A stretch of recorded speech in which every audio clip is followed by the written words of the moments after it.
I would put a conservative auction estimate of $40,000 to $60,000 on it. Holy cow, are you kidding me? I guess it was worth more than that $2 picture right next to it. Oh, amazing. Welcome to our channel. Today, we're counting down the most valuable historical artifacts ever revealed on Antiques Roadshow, ranked from the lowest appraisal to the most valuable treasure of them all. From forgotten family documents and military relics to royal keepsakes, historic portraits, and objects connected to legendary figures and world-changing events, each discovery reveals how provenance can transform an ordinary-looking heirloom into an extraordinary fortune.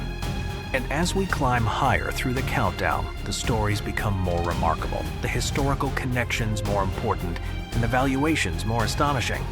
So subscribe, ring the bell, and stay with us as we uncover the historical treasures that left both their owners and the experts speechless. Some items are bought as souvenirs. Others are kept because they remind people of a special time in their lives. But the jacket in this case had a very different beginning. It was left behind on the ground, wet, muddy, and unwanted. Yet decades later, that same jacket would become one of the most recognizable relics from an event that helped define an entire generation. The jacket I picked up after everything was over on Monday morning. They were lying there in the mud, and I picked this one up and asked my girlfriend, "Do you want the other one?" She said, "Ew, no." Without the story behind it, this would look like nothing more than an old jacket in a worn program. But they came from Woodstock, an event that grew far beyond the boundaries of a music festival and became a cultural symbol remembered more than half a century later. What makes this story even more remarkable is that the owner was close enough to witness one of the festival's most unforgettable moments with his own eyes. We were 10, 15 feet away from him while he was playing that. And then when he started playing the Star Spangled Banner, that was something that I had never imagined. It was incredible. I'm getting chills. That is the kind of memory no auction house can ever place a value on. Still, for collectors, the jacket itself carries a special appeal. Some artifacts become so iconic that they instantly tell their own story. You don't have to say Woodstock when you look at this jacket. You see this and everybody knows this is from Woodstock. Yeah. The program is rare for a different reason. The famous chaos of Woodstock meant that many programs were never distributed to attendees at all. As a result, surviving examples are far harder to find than most people realize. And then came the valuation for the items that had once been left behind in the mud. When these do come up for sale at auction, they traditionally sell anywhere between $2,000 and $2,500. I would expect this one to sell anywhere in the $500 to $600 range at auction. They have sold for as much as $1,200, but that was a near mint fine copy. And that's the difference condition will make on something like this. Oh, yeah. Sure. But the greatest value in this story was never really about the numbers. It came from the fact that one man took home far more than a souvenir. He took home a piece of Woodstock. And more than 50 years later, those memories remain just as meaningful as the day they were made. Some questions are enough to pull viewers closer to the screen the moment they are asked. What is in the box? And in this case, the answer is not jewelry, historical papers, or a rare piece of pottery. Inside the box is a plaster head, real human hair, real human eyelashes, and a fake hand so strange and unsettling that it is almost impossible to look away. Inside the box, we found this wonderful plaster head with human hair, human eyelashes, and a strangely realistic human hand. What can you tell us about the contents of the box? I don't know if anyone has heard of Willie Sutton. He was a famous bank robber, well-known bank robber. He was also well known for breaking out of prisons. This was his that he used in an attempted breakout. Willie Sutton was not only famous for robbing banks, he was also famous for escaping from prison, and the head in this box was not some bizarre decoration. It was part of a failed prison break plan, a dummy head and a dummy hand, placed in a bed to fool the guards into thinking Sutton was still lying there. In this case, provenance is everything. Without the story of the owner's grandfather working at the prison, and without the box and its label, this might only be a creepy plaster head. But once it is connected to Willie Sutton, it becomes a real crime artifact.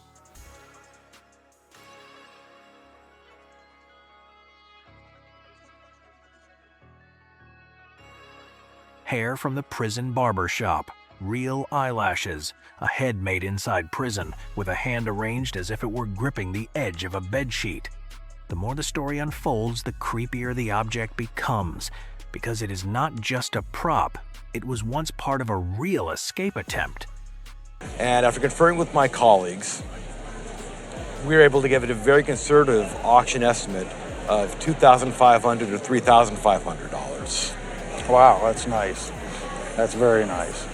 That's surprising. As far as I know, this is the first head in the box we've had on Roadshow. $2,500 to $3,500 for the first head in a box on Roadshow. This may be one of the creepiest cases in the entire video, not simply because it is a fake head, but because it was a real fake head used in a real prison escape attempt by a real bank robber. If you came across a sword that had been stuck inside its scabbard for more than 150 years, your first assumption would probably be that it had simply been damaged beyond repair. But this sword wasn't ruined by age. It was locked in place by a single moment that unfolded on a Civil War battlefield. A moment that may have saved the life of the man carrying it. I brought my great-great-grandfather's Civil War sword. Alongside the sword was a letter sent home near the end of 1863. That letter transformed this object from a military relic into a first-hand witness to history. But that wasn't the most surprising part. It hit that scabbard so hard, it drove the scabbard into the sword, and no matter how hard you try, you cannot pull that sword out of there. According to the soldier, a bullet struck the sword while it was still inside the scabbard. The impact was so powerful that it distorted the entire structure. And from that day forward, the sword was never drawn again. He writes home from Raccoon Mountain, Georgia on December 3rd, 1863. And he writes home that a ball, meaning a bullet, hit my sword while in the scabbard. I cannot get the sword out. I will send it home to you. Then the expert noticed something even stranger. The soldier had inserted the sword into the scabbard backwards, a mistake that would be almost impossible under normal circumstances. That could only mean one thing. Everything around him must have been complete chaos. What could have been happening that was so frantic, so desperate, that a trained soldier shoved his sword into its scabbard the wrong way? Something was going on crazy around him because he put the sword in backwards. Then it was hit. It probably saved at least his leg. And then the bullet came. The massive dent is still there today. A scar that tells a life or death story more clearly than many history books ever could. Without that sword, the bullet might have gone straight into the soldier's body. But did that incredible story actually make the sword more valuable? As a group, this is something that would need to be insured for about $5,000. Wow. About $5,000. Not the highest valuation on today's list. But very few artifacts can document the exact moment a human life may have been saved by nothing more than a piece of metal. And the next story will take us to an object created during wartime by a man who was living through that war himself. This next case begins with a ring that many people might judge only by looking at the diamonds. How large are the stones? Would it be worth more if they were removed and turned into something modern? But in antique jewelry, sometimes the greatest value is not found by changing a piece. It is found in everything the piece has managed to keep. Because this ring does not only carry diamonds, it carries a family story, a connection to the past, and a small piece of the Victorian era that survived for more than a century. The ring belonged to my great-grandmother. Who happens to be this lady here? That's that lady there, yes. In her court dress, perhaps, with fine lace and pearls, and that signals a pretty elevated status, doesn't it? She was married to a guy called Clement Smith, and he was Queen Victoria's vicar. Those few details immediately changed the story behind this ring. It was no longer just an old piece of jewelry. It belonged to a real person with a family history and a connection to the world of Queen Victoria through Clement Smith. But its value was not because it was a royal artifact. What fascinated the expert was how much of its original identity had survived. This is a Victorian 5-stone diamond ring, a 19th century style where multiple diamonds work together instead of relying on one large center stone. Over time, many antique rings have been altered. The stones are removed, recut, or placed into modern settings because people believe that will make them more valuable. But once that happens, something impossible to replace disappears: the original history. This ring was special because it still kept the setting, craftsmanship, and feeling of the period when it was created. Collectors are not only looking for diamonds. They are looking for pieces that still carry their original story. That is why the expert did not see this as a ring that should be taken apart. He saw it as a piece of the 19th century that had survived almost exactly as it was meant to be. And this would be a complete travesty because this is a mid-19th century ring looking absolutely wonderful as it is. And I don't think anybody would dream much of doing that. So very pretty, original condition, enviable, marketable. So £3,000 to £5,000. £3,000 to £5,000. But the real lesson was not only about the price. The value came from the fact that the ring remained unchanged after more than 150 years.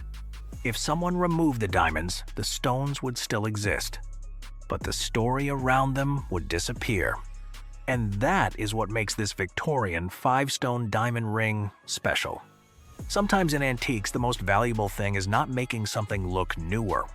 It is protecting the history that is already there. If someone handed you an identification pass bearing the name of an organization you'd never heard of, you would probably assume it belonged to some ordinary government department. But during World War II, the most ordinary names were sometimes invented to conceal the most extraordinary secrets. And that's exactly where this story begins. Not with a weapon, not with a medal, but with a simple pass. This is a pass for Lieutenant L.H. Massey of the Inter-Services Research Bureau. It's interesting because the Inter-Services Research Bureau didn't exist. It didn't exist. At least, not in the way people believed it did. According to the family, the owner's father was summoned to London, handed this pass, and told that he had just joined the organization. But that was only the beginning of the story. He was given that pass and told he joined the organisation. He was then taken into another room who told him that, in fact, Inter-Services Research Bureau, which he'd never heard of, was the cover name for SOE, Special Operations Executive. The SOE, the Special Operations Executive, a secret wartime organization created to carry out missions that most people would never even know had taken place. And alongside the officer who carried that pass was another remarkable artifact. A Fairbairn Sykes fighting dagger, the iconic weapon of Britain's wartime commandos. I'm assuming he bought this, Fairbairn Sykes fighting dagger. My father knew Lieutenant Sykes and worked with him in SOE. That was the moment the expert became especially interested. Fairbairn Sykes daggers still appear on the collector's market from time to time. But very few come with a story like this. And then the details became even more extraordinary. This is a first pattern, third type. They didn't make very many of them. It was handled by Sykes, out of Fairbairn and Sykes. Rarity alone would have made this dagger desirable. But provenance changed everything.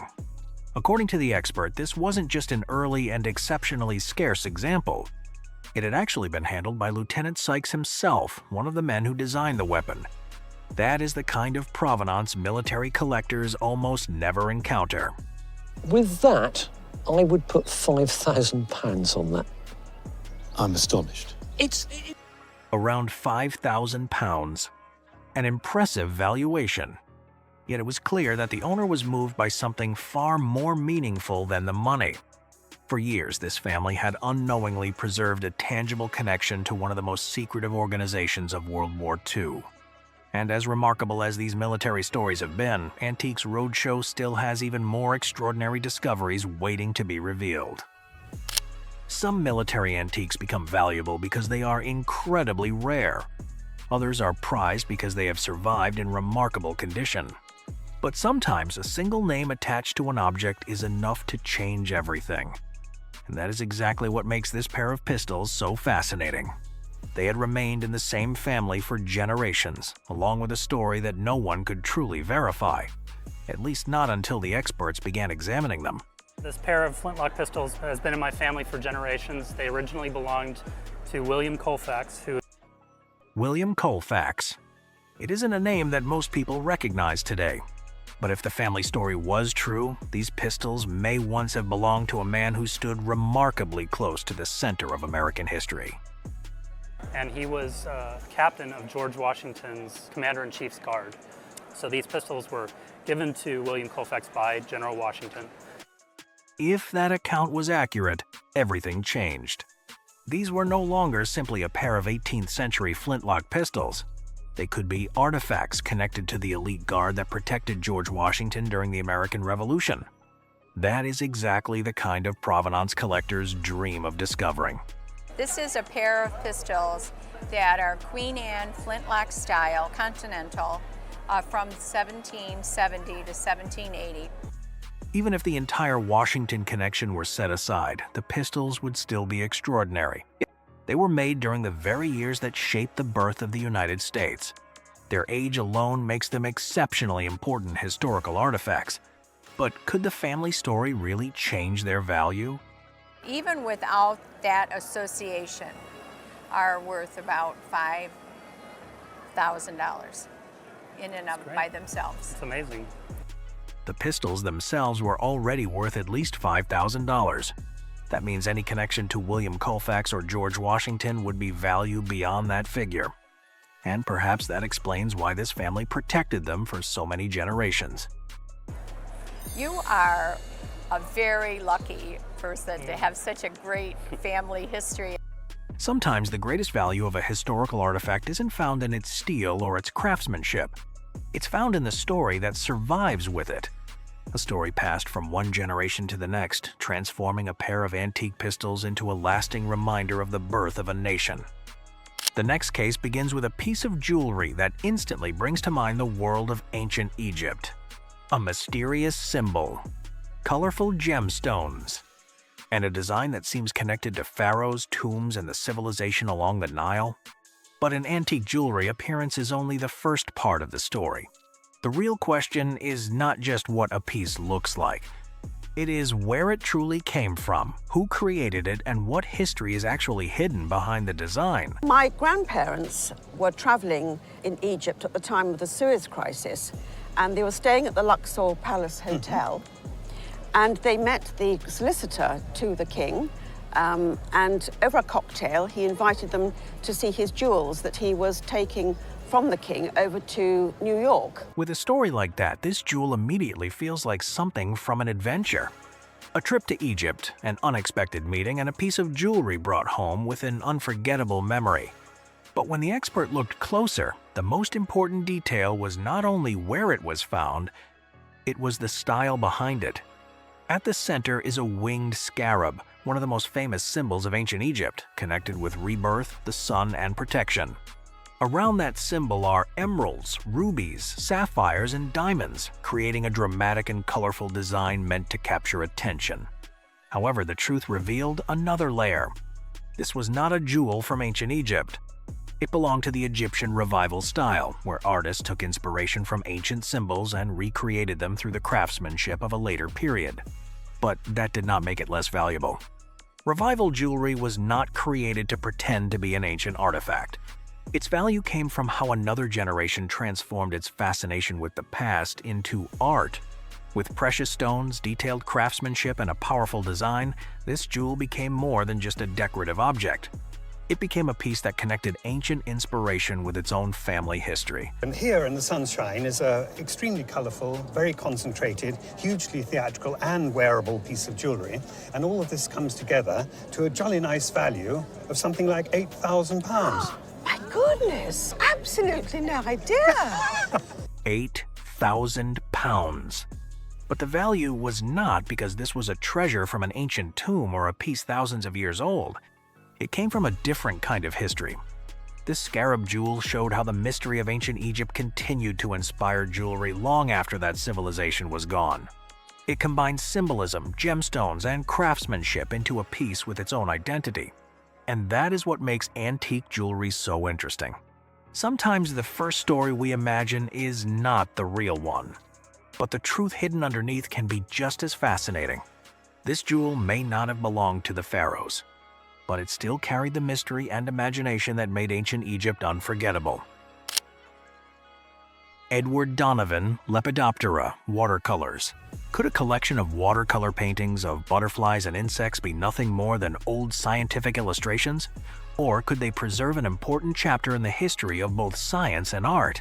When the owner brought these watercolors to Antiques Roadshow, no one expected such a small collection to tell such a remarkable story. But after only a few moments of examination, the expert realized these were far more than attractive illustrations. This is quite an amazing collection. Where did you get them from? I got them from an antiquarian book dealer in Petersfield. Was this very long ago? It was probably about 4 years ago.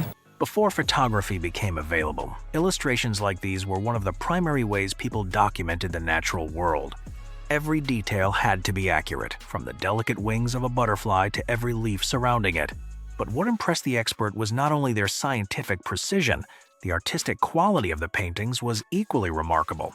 Well, they are the most beautiful 1840s, 1830s watercolors, so detailed that they're absolutely immaculate.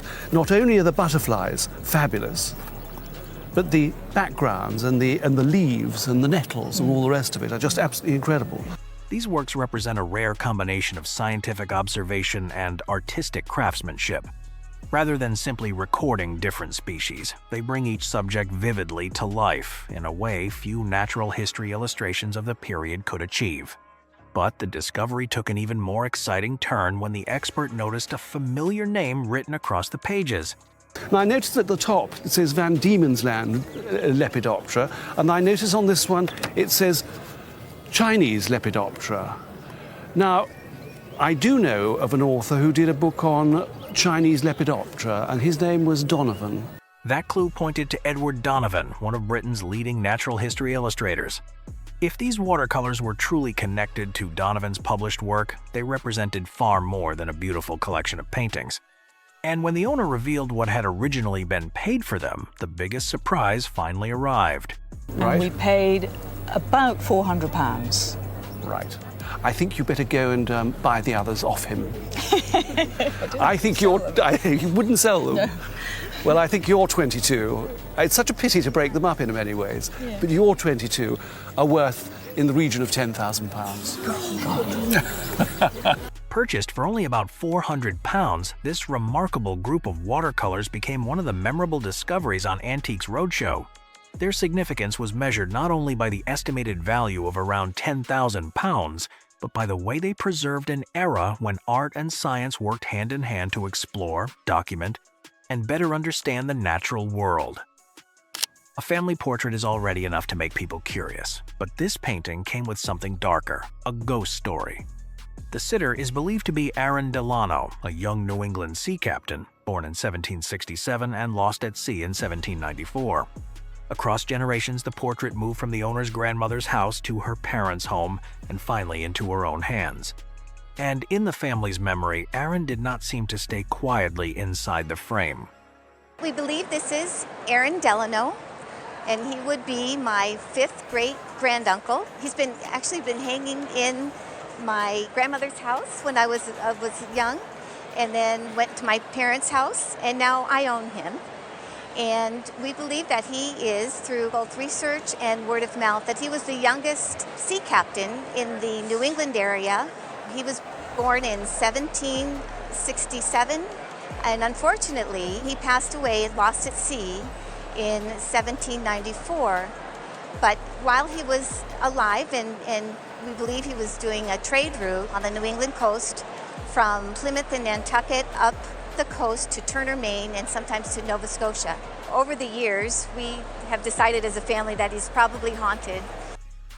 But when the appraiser looks at the painting, the haunted part is only the first hook. The real value is hidden in the details. A young man, finely dressed, shown beside a map and a maritime instrument.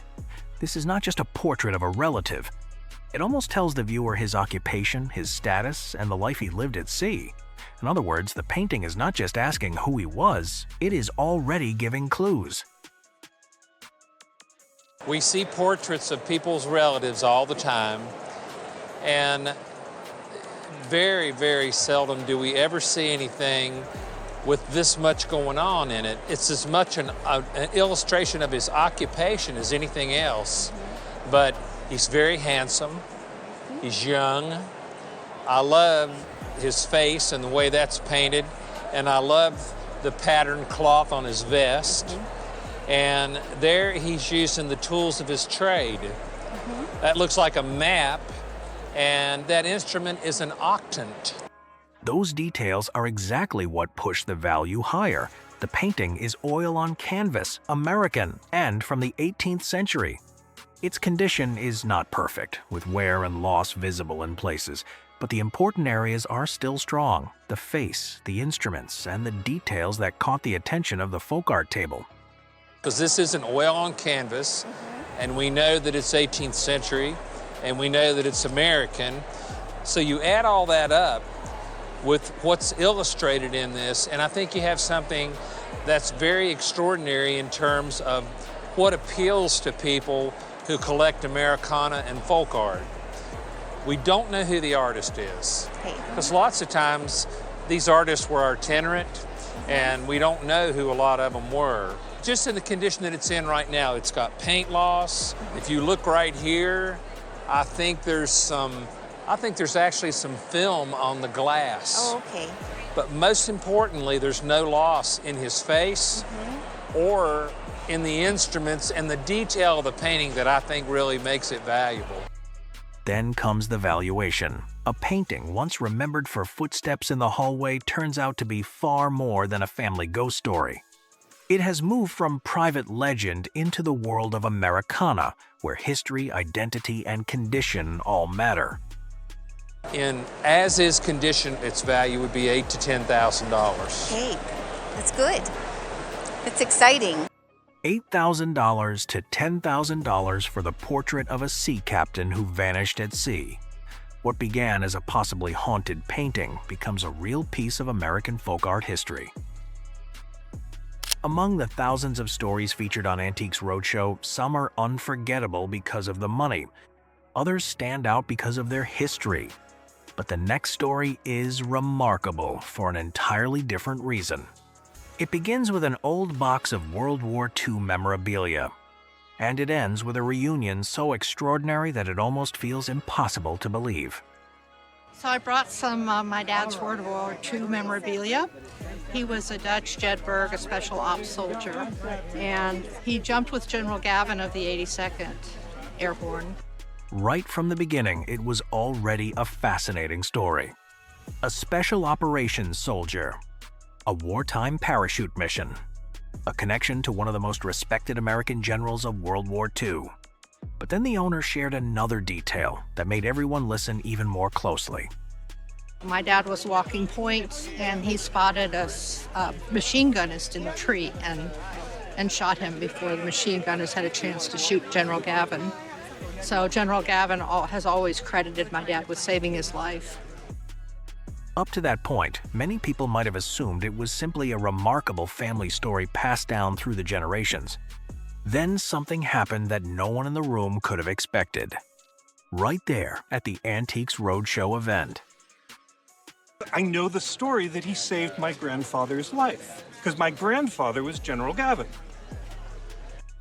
The room fell almost completely silent.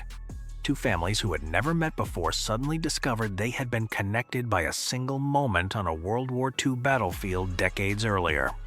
It was the kind of coincidence that would seem unbelievable if it appeared in a movie. But the meat of the value of what you brought today is right here in those three wings. Really? While everyone was still absorbing that extraordinary reunion, the expert turned his attention to the three cloth wings lying on the table. At first glance, they looked surprisingly ordinary, but their provenance changed everything. But because they're him, they're a little better than average. You have in the neighborhood of $10,000 worth of cloth insignia right there on that table. No way. About $10,000. Not because they were made from precious materials, but because they belonged to the soldier who saved General Gavin's life, and because they became part of one of the most extraordinary reunions ever witnessed on Antiques Roadshow. Sometimes the true value of a historical artifact isn't found in the object itself. It's found in the people, the memories, and the unexpected connections it brings back together many decades later. The ÉMILE GALLÉ VASE. It has traveled a very, very long way. It comes from Kiev in Ukraine. And my grandmother bought it, I think 75, maybe 80 years ago, before the Second World War. The ÉMILE GALLÉ vase. The story of this vase began long before anyone knew who had made it. Purchased in Kiev before the Second World War, it was simply a decorative object that became part of the family's everyday life. No one imagined it would one day be sitting on an Antiques Roadshow appraisal table. Then history intervened. The war scattered the family. The owner's grandfather went off to fight, while her mother endured years of hardship during the Nazi occupation. When the family finally returned to Kiev after the war, they had no idea whether any of their possessions had survived. And inside the bundle was all their crockery, and on top of it was this vase. No. So it survived all those trials and tribulations. Against all odds, the vase was still there. It had survived the war, the displacement, and the uncertainty that followed. Years later, during a visit to a museum in Berlin, the family noticed a vase with remarkably similar colors and decoration. The label beside it sparked their curiosity. Back home, they began researching the piece more carefully. The minute I saw it, I knew said GALLÉ. The expert immediately recognized the signature style of Émile Gallé, one of the most important figures of the French Art Nouveau movement. Created around 1890, the vase featured sophisticated cameo glass techniques, layered colors, and distinctive sunflower motifs that reflected Gallé's artistic vision. Émile Gallé, at the end of the 19th century, was one of those artists who really took the movement of Art Nouveau in France to a whole new level. This was more than a beautiful decorative object. It was the work of an artist who helped define an entire artistic movement. Eventually, the discussion turned to value. If you had to go out and replace this vase, you are looking at something in the region of £8,000 to £12,000. £8,000 to £12,000 for a vase.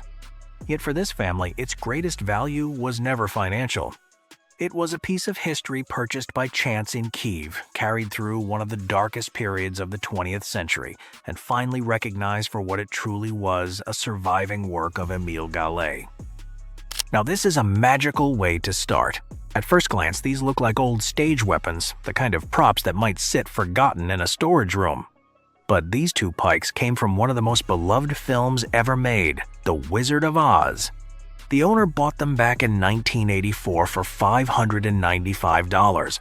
And at the time, that probably felt like a serious movie memorabilia purchase. But decades later, that price would look very different. I purchased these swords from the Wizard of Oz movie from an auction company in California.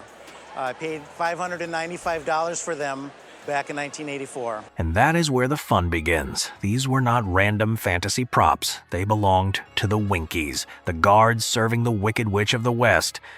So already, this is not just a pair of spears. This is a piece of Hollywood history tied directly to one of cinema's most iconic villains. Now, there were probably about 15 of the Winkies, so it's hard to know how many actual spears exist. The real value comes from rarity and recognition. There were not many Winkies on screen, and there may be even fewer surviving props today. Add the MGM connection, the Adrian costume design link, and the movie's legendary status, and suddenly this old pair of pikes becomes far more than decoration. One of them sold in the late 90s for $7,500, and the price has escalated since then. One now on the auction market would bring about $15,000. Wow. You have two of them, and two of them would bring in excess of $30,000. Excellent. Not bad for a $595 purchase. One pike could now bring around $15,000, but the owner has two, pushing the estimate beyond $30,000. A perfect opening find. Strange, cinematic, instantly recognizable, and worth a fortune. And from here, the countdown only gets weirder. 1945, Robert Rauschenberg oil portrait. Long before Robert Rauschenberg became a giant of modern American art, he painted a simple portrait of a fellow serviceman, and that quiet moment would one day become far more important than anyone expected. But what made this piece special was not the person in the portrait, it was the person who created it. I brought a portrait of my father by Robert Rauschenberg. My father was in the service in 1945. I became friends with Robert Rauschenberg. The detail that changed the entire story was the moment when the painting was created. In 1945, Robert Rauschenberg had not yet become a famous name in modern American art. This was an extremely early period, when he was only beginning to explore his creative path. And that was exactly what made an ordinary family portrait become much more interesting. But for many years, the family saw it in a completely different way. Yeah, we did. Actually, we always had two pictures on the wall, and the one was probably a $2 picture, and then this was this one, and being lime green and everything, you'd always assume the one on the right was always the more expensive one, but my dad says, no, this is signed by Robert Rauschenberg. This is what creates some of the most surprising moments on Antiques Roadshow. A valuable object is not always lost or hidden away. Sometimes it has been there the entire time, but the true story behind it has never been discovered. But with a major artist like Rauschenberg, a signature alone is not enough. The next important step is proving the history of the artwork. And I think these are great because they actually show, this one right here shows your father sitting while in the Navy with Robert Rauschenberg. Yes, exactly. The additional evidence helped directly connect the painting to the artist. In the art market, provenance can make an enormous difference, especially with works from a rare period of a famous artist's career. And when all these details came together, the true value of the portrait was finally revealed. I would put a conservative auction estimate of $40,000 to $60,000 on it. Holy cow, are you kidding me? I guess it was worth more than that $2 picture right next to it. Oh, amazing. Its greatest value was not only found in the famous signature, but also in the story of an ordinary moment preserved before a young serviceman became an art legend. Moglia micromosaic plaque of Beatrice Cenci. Could a piece that looks like a painting actually be created from thousands of tiny pieces of glass almost impossible to see individually? At first glance, many people might think this is a classic portrait, but the secret behind this artwork is that it was not created with a paintbrush at all. After years of being kept within the family, this special piece was brought to Antiques Roadshow to uncover the true story behind it.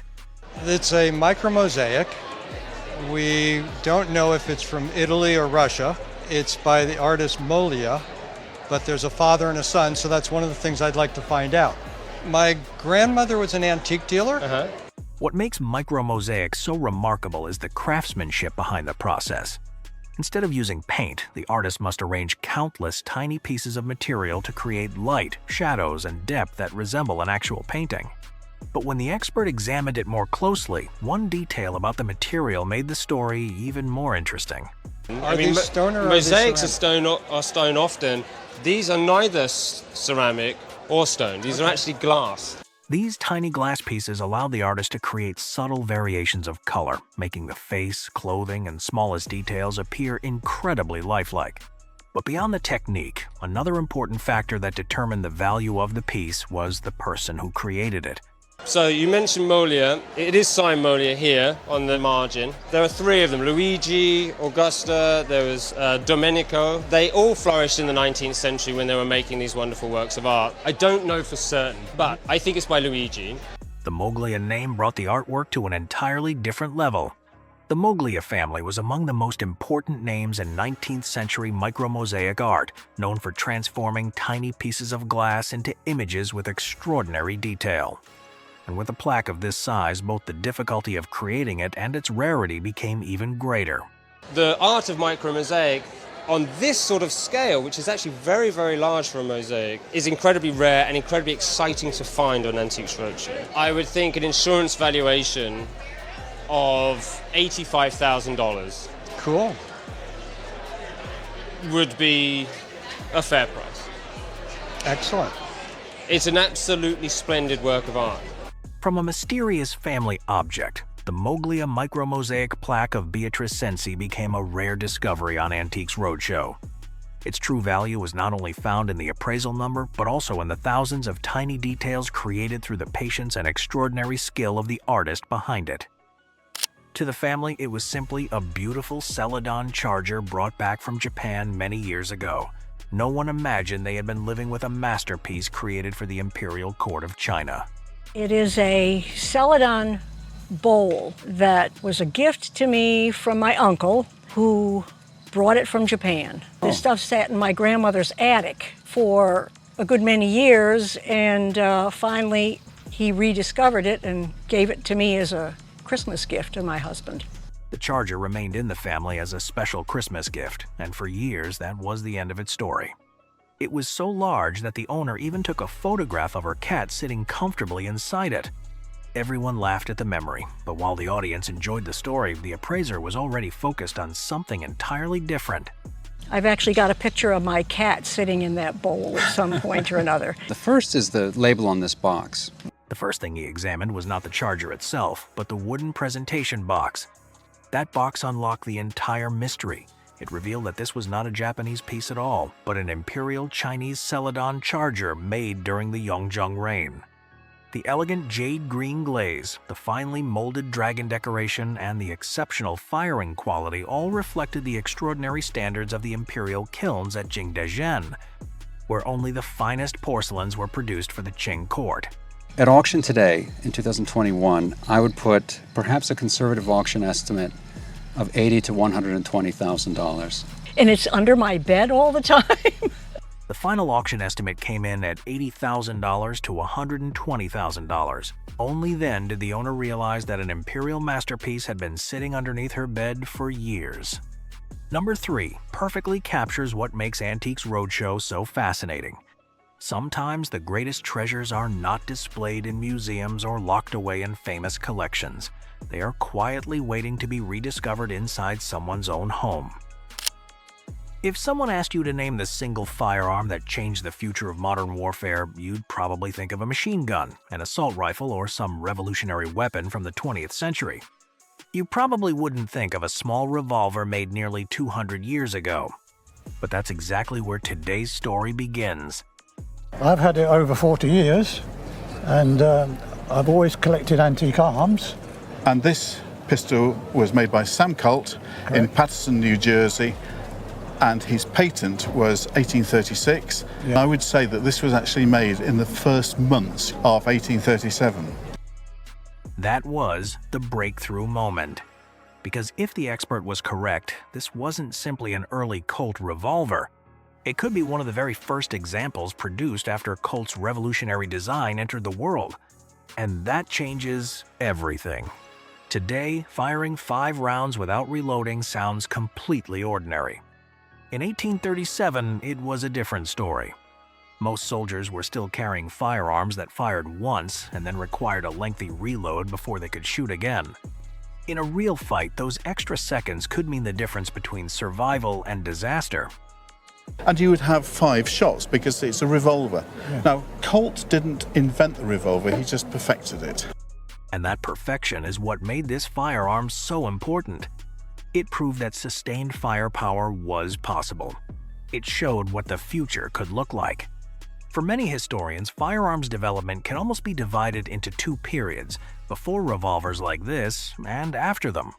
The experts certainly believed its importance went that far. In my opinion, this is the most important firearm ever made in the development and the history of firearms. By now, there was only one question left. How much was something like this actually worth? And perhaps even more surprising, how much had the owner paid for it all those years ago? So, how much did you buy it for? Originally, I paid £150 for it. Well, I have no reason to doubt that it's not a right one. If it is, then I think it's got to be £150,000. From £150 to £150,000. A 1,000-fold increase. The kind of valuation that would shock almost any collector. But even that wasn't the biggest surprise. After decades spent examining historic firearms, the expert believed he was looking at the single most important firearm he had ever encountered on Antiques Roadshow. And somehow, this was only the beginning of our countdown. The John F. Kennedy jacket. How much could an old jacket really be worth? The answer depends entirely on who once wore it. If jackets could talk, I think this one would have an amazing story to tell. This jacket belonged to JFK, the President of the United States. If that claim was true, this was no longer just a jacket. It was a piece of history connected to one of the most recognizable political figures of the 20th century. But in the world of celebrity memorabilia, a claim alone is never enough. The real value lies in the story, and whether that story can be proven. The trail behind this jacket led to Gunilla von Post, a Swedish woman who is said to have had a romantic relationship with John F. Kennedy before his marriage to Jacqueline Bouvier. She was JFK's lover before he got married to Jacqueline Bouvier. According to the family, the jacket remained among her belongings for years before passing through relatives and friends and eventually finding its way to its current owners.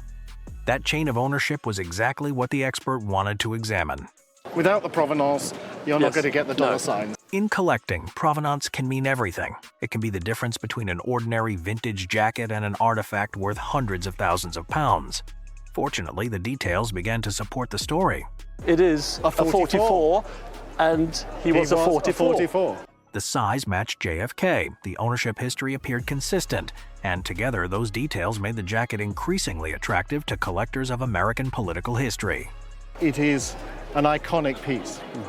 He was a cool dude. Should you decide to sell somewhere along the line of between maybe 200,000 and 300,000 pounds. That is a lot of money. 200,000 to 300,000 pounds for a jacket. Yet before the appraisal ended, the expert emphasized something even more valuable than the estimate itself. The story is everything. Yes. Please write it down. Yes. Put it in the pocket. Because without the story, it's just an old piece of clothing. But with the story preserved, it becomes something far more powerful, a personal connection to the life of John F. Kennedy. Jane Peterson painting, The Answer. Could a painting purchased for just $150 really turn into a masterpiece worth hundreds of thousands of dollars? For Carol, the answer was never an investment. It was simply a painting she loved, a piece connected to memories from her younger years, and something that had been part of her family's life for nearly half a century. But when it appeared on Antiques Roadshow, this familiar painting revealed a story that even its owner never expected. I felt like I was in convulsions when you told me what the price was. I was going...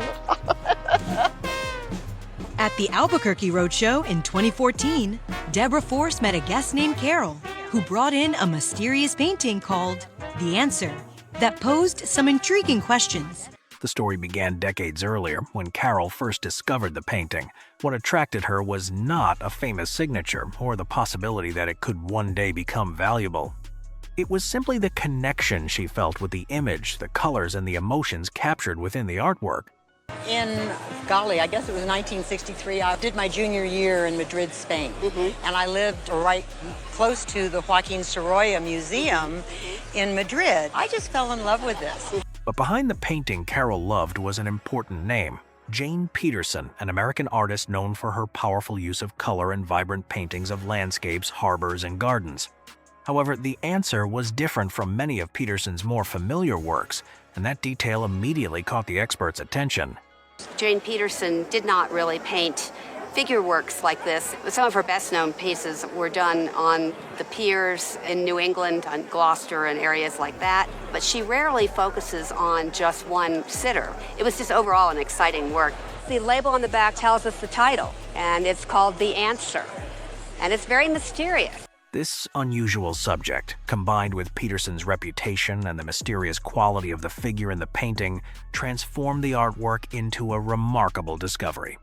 After nearly 50 years hanging in her home, Carol finally learned that the painting she bought purely because she loved it carried a value far beyond anything she imagined. You said you purchased it unframed, did you not? Yes. As I recall, I paid $150 for it. $150. I think that a gallery in New York would be asking $300,000. Where's the chair? Now I need that chair. From an unframed painting bought for only $150, The Answer became one of the unforgettable moments on Antiques Roadshow. After the show, the artwork continued to prove its true value in the art market and helped Carol begin a new chapter in her life. A decision made purely from a love of art ultimately became the answer she never expected. What if the most important baseball collection you've ever seen wasn't sitting in a museum or the Hall of Fame, but had remained in an ordinary family's possession for more than 140 years? That's exactly the story of Gail. When she arrived at the appraisal table, she brought only a few old baseball cards and a faded letter that had aged with time. At first glance, the collection looked surprisingly modest, but within seconds the expert realized this was anything but ordinary. These are among the oldest baseball cards in existence. The story begins in 1871. Gail's great-great-grandmother ran a boarding house in Boston. And the people staying there were not ordinary guests. They were members of the Boston Red Stockings, one of the earliest professional baseball teams in American history. Back in 1871, my great-great-grandmother had a boarding house in Boston, and she housed the Boston baseball team.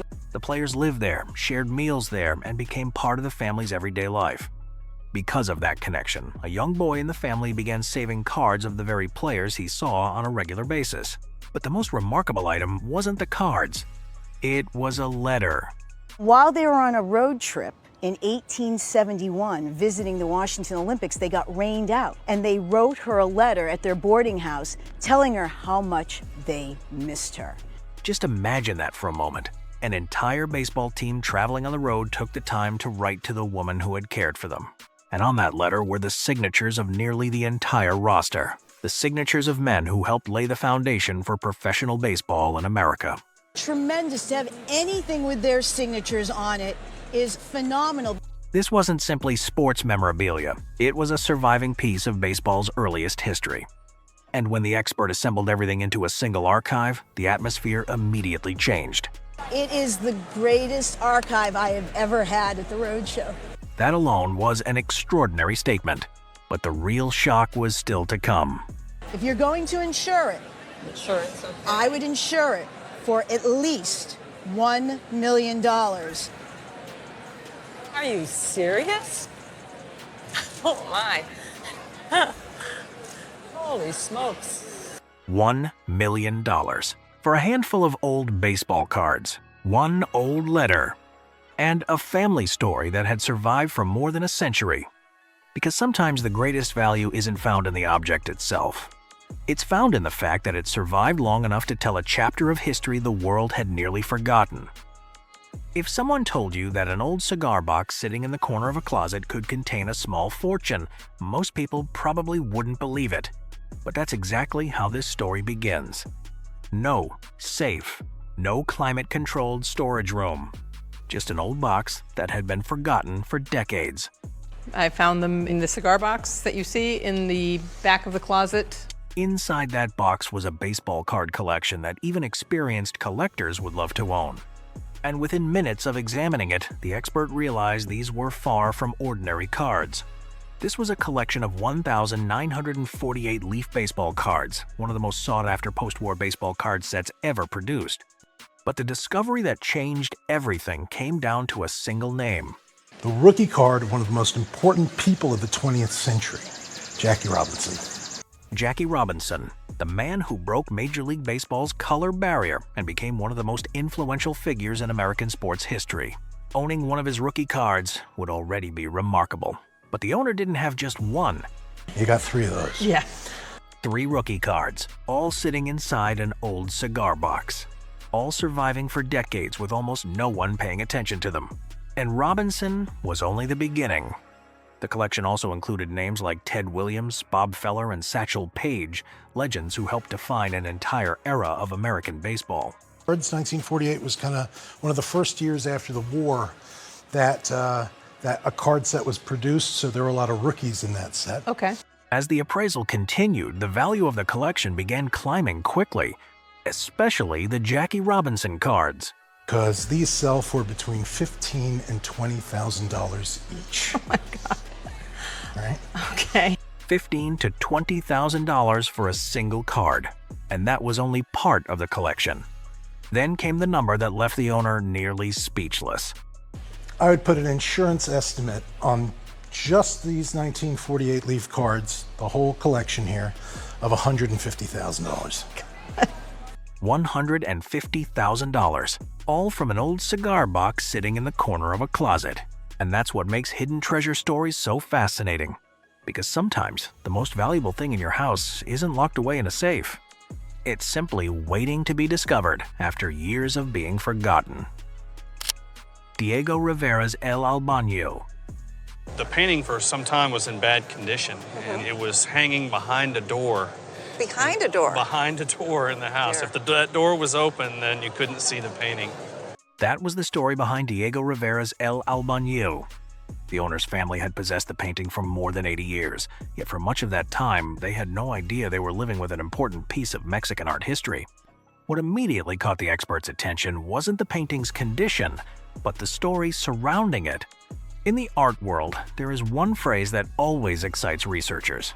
There are two extraordinarily intriguing words in an artist's catalog of paintings, and those are whereabouts unknown. For decades, El Albañil had been considered a lost painting. Records of the work still existed in Mexico City, but nobody knew where it was. Now, after years of being missing, it had unexpectedly surfaced on the Antiques Roadshow appraisal table. Diego Rivera, who is arguably one of the most important Latin American 20th century artists, was only 18 years old. Rivera painted this work in 1904 when he was just 18 years old. It comes from an extremely early period in the career of the man who would later become one of the most important Latin American artists of the 20th century. Even the signature tells part of that story. It's a very young man's signature. It's one of his school signatures rather than the more formal, mature signature that we'll see later. Oh, really? After being authenticated and restored, the painting was no longer a forgotten family possession. It had reclaimed its place in the history of art. I think you have something of a painting trifecta here. A great artist, a remarkable story, and an important painting. That combination led to an extraordinary valuation. I would be putting a retail estimate on the piece of between $800,000 and $1 million. Seriously? Seriously. Oh my gosh. Wow. Unbelievable. I did not expect that. I'm astounded. Many sports collectibles become valuable because they are connected to a legendary athlete. This medal is different. Its significance comes from the moment it represents. At first glance, it appears to be nothing more than an old Olympic gold medal that has been carefully preserved by a family for generations. But this medal carries the date 1936. Berlin, the first Olympic Games in which basketball was officially included as a medal event. And it was awarded to Uncle Carl, a member of the very first United States basketball team to win Olympic gold. I brought an Olympic gold medal that was given to Uncle Carl in 1936 at the Olympics in Berlin. Yes, indeed. That was the first Olympics that they included basketball as a medal event in 1936 in Berlin. That fact alone elevates this medal far beyond the status of a family keepsake. It belongs to the day basketball first stepped onto the Olympic stage. What makes this story even more fascinating is that Uncle Carl rarely talked about that achievement. He was known as a quiet man. And perhaps part of the reason was the unusual championship game itself. That was one interesting part of that game, was that it was a low-scoring affair. At 19-8, the USA defeated Canada in the gold medal game, and it was played in a heavy rain. The final was played on a clay court. Heavy rain poured down throughout the game. The United States defeated Canada by a score of just 19-8. Today, Olympic basketball brings to mind packed arenas, global superstars, and spectacular highlights. But its beginning looked very different. Rougher, harder, and in many ways, more remarkable. This medal doesn't simply represent a victory. It represents the very first chapter of Olympic basketball history.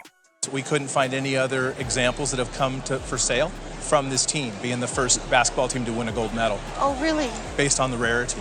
Our opinion at auction for the gold medal, we would expect it to sell for between $25,000 to $35,000 at auction. Oh, wow. And we would believe you could insure it for $50,000. Okay. No comparable example from that team could be found on the market. That was the moment this medal transformed from a family heirloom into an exceptionally rare piece of sports history. An auction value of $25,000 to $35,000, an insurance value of $50,000. Yet its greatest value may be something no appraisal can measure. It is a surviving piece of the beginning of Olympic basketball, preserved for decades by the family of a man who never felt the need to talk much about his victory.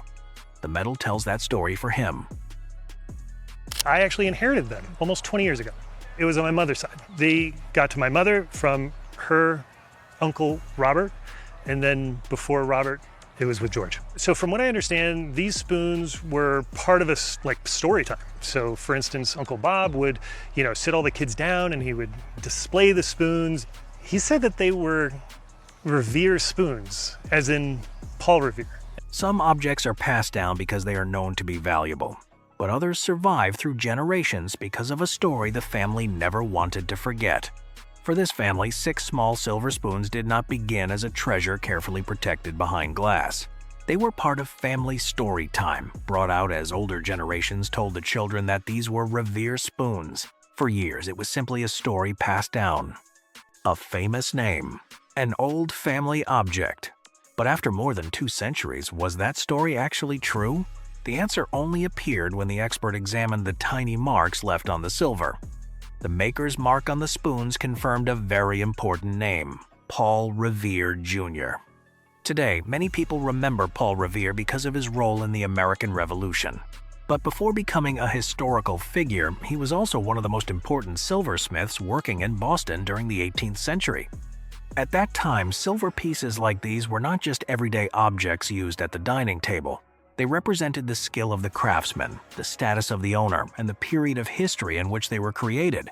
But these spoons carried another clue. The initials AA engraved on the silver could be connected to Anna Amory, a member of a prominent Boston family and a name linked to records of Revere's silver work. That meant these spoons were not only marked by a famous silversmith, they could also carry a connection to their original ownership from more than 200 years ago. For collectors, details like this can change everything. An antique silver piece already has value, but a complete set of 6 still kept together, carrying the maker's mark and a story that can possibly be traced back through history that belongs to a completely different level. After generations of being preserved, what this family had kept was not just a group of silver spoons, it was a small piece of early American silversmithing history. Were these to come up in an auction of like property and well publicized, we'd expect them to carry an auction estimate of $20,000 to $30,000. Wow, really? If you were to want to have these insured, you'd probably be looking at a value closer to about $50,000 for the set of 6. Wow, that's amazing. That's amazing. These spoons were not just believed to be connected to Revere. They actually carry the mark of one of the most important figures in American silver history. Agatha Christie is, of course, famous for her stories of murders and mysteries. And you discovered an Agatha Christie mystery all of your own. I did. Agatha Christie is famous for mystery stories, where small clues slowly reveal an unexpected truth. But this time, a mystery connected to her name appeared in real life. It all began when a fan joined an auction at Greenway, the holiday home that once belonged to Agatha Christie. What she bought was not an expensive piece of jewelry, but simply an old trunk connected to the author she admired. But nobody knew that this ordinary-looking object was hiding a major surprise inside. So I put a bid on this very tatty-looking trunk, and I hadn't seen it, obviously, because put a telephone bid in, and then had a phone call from them to say, yes, you've got it. So after the trunk was brought home, the story began to feel just like a detective novel. A secret remained locked away inside, waiting for the right moment to be discovered. And when the box was finally opened, this simple souvenir turned into a real treasure. what I didn't realise is that when I got the trunk home, there was a strong box in it that was locked. So it sat in my house for probably 12 months without me opening it, because I thought fate will take a hand one day. And in the end, fate was actually a builder with a crowbar who opened it. What was found was not valuable only because of the diamonds inside. In the collecting world, a connection to a famous figure can transform a beautiful object into something with a much more powerful story. And the combination of real jewelry, its link to Agatha Christie, and the surprising discovery made this a truly unforgettable find. And couldn't really believe that what was in there. There was a diamond ring. Oh, this diamond ring? A diamond ring. In the end, the diamond brooch reached £22,000, while the diamond ring sold for £17,500. From an old trunk bought because of a love for Agatha Christie, the owner discovered a real mystery, almost like a story from one of her own novels. 1961 Leonora Carrington painting. At first glance, this painting feels less like a work of art and more like a scene from a strange dream. Its mysterious creatures, unsettling figures, and surreal imagery immediately raise one question. Who could have created a world like this? The answer is Leonora Carrington, one of the most influential women of the Surrealist movement and an artist whose true importance wasn't fully recognized by the art market until decades later. I know there's an artist by the name of Leonora Carrington, and that she lived in Mexico. Originally, she came from Europe, but that she came to Mexico after the Second World War. Much more than that I don't know, except I know that she was a surrealist. Born in England, Carrington later moved to France before eventually settling in Mexico, where she created many of her most celebrated works. After the trauma of World War II, her personal experiences shaped a style unlike anyone else's, blending fantasy, symbolism, and reality into deeply personal paintings. That's exactly why her artwork continues to fascinate collectors around the world. And after the war, she suffered a nervous breakdown. And I think these pieces are very personal. I think that's part of that, is her coming to grips with the nightmares and the imagery in her life. And you look at this piece, it's all very macabre and surreal. What makes this story even more remarkable is how the painting entered the family. The owner's parents purchased it in Mexico more than 50 years ago, long before Leonora Carrington became a major name at international auctions. It wasn't bought as an investment or a future treasure. It was simply a painting they loved, and eventually it became the family's favorite piece. For decades, it quietly remained on the wall while the art world slowly caught up. When they downsized, they knew that it was the one piece of all their artwork that I really adored, and so they gave it to me. Then, everything changed. Major museum exhibitions, record-breaking auction prices, and growing recognition of women surrealists dramatically increased demand for Carrington's work. Suddenly, paintings like this became some of the most desirable works on the market. That brought everyone to the moment they had been waiting for. Right now, I would expect an auction estimate of $200,000 to $300,000 these days. They bought well. Amazing. What began as a painting purchase simply because a family loved it was now valued at an astonishing $200,000 to $300,000. A decision made more than half a century ago had quietly turned into an extraordinary investment. Sometimes the art market doesn't create value. It simply takes the world a very long time to recognize the greatness that was there from the very beginning.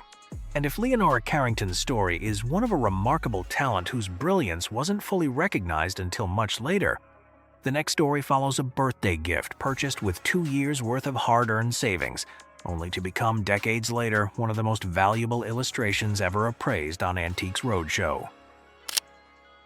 Chinese jade boy on bottle gourd carving. Continuing the countdown are small jade carvings that hold far more meaning than their appearance first suggests. In Chinese culture, jade is admired not only for its beauty or precious material.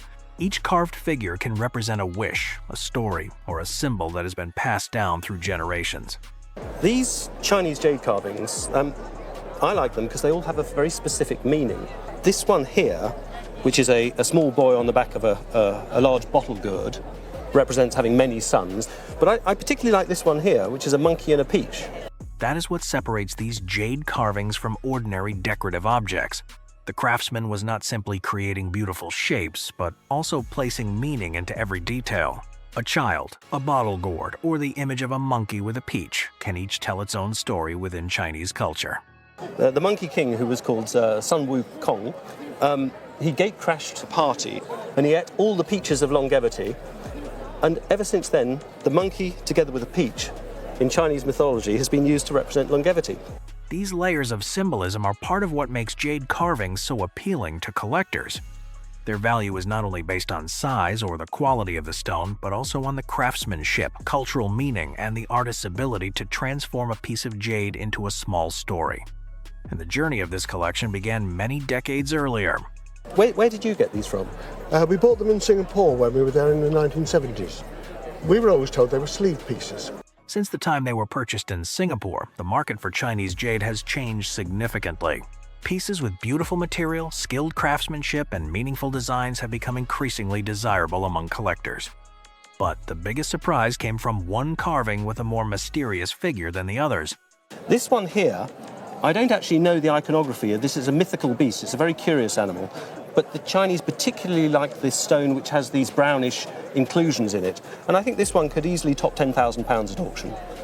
So I think you've got more than £20,000 here. From jade pieces purchased during a trip many years ago, this collection was revealed to be worth more than £20,000. But the most fascinating part is not only the number. Each carving preserves a piece of culture and the imagination of the person who created it. From symbols of family and longevity to mysterious mythical creatures, these small pieces of jade prove that sometimes the biggest stories can be hidden inside the smallest details.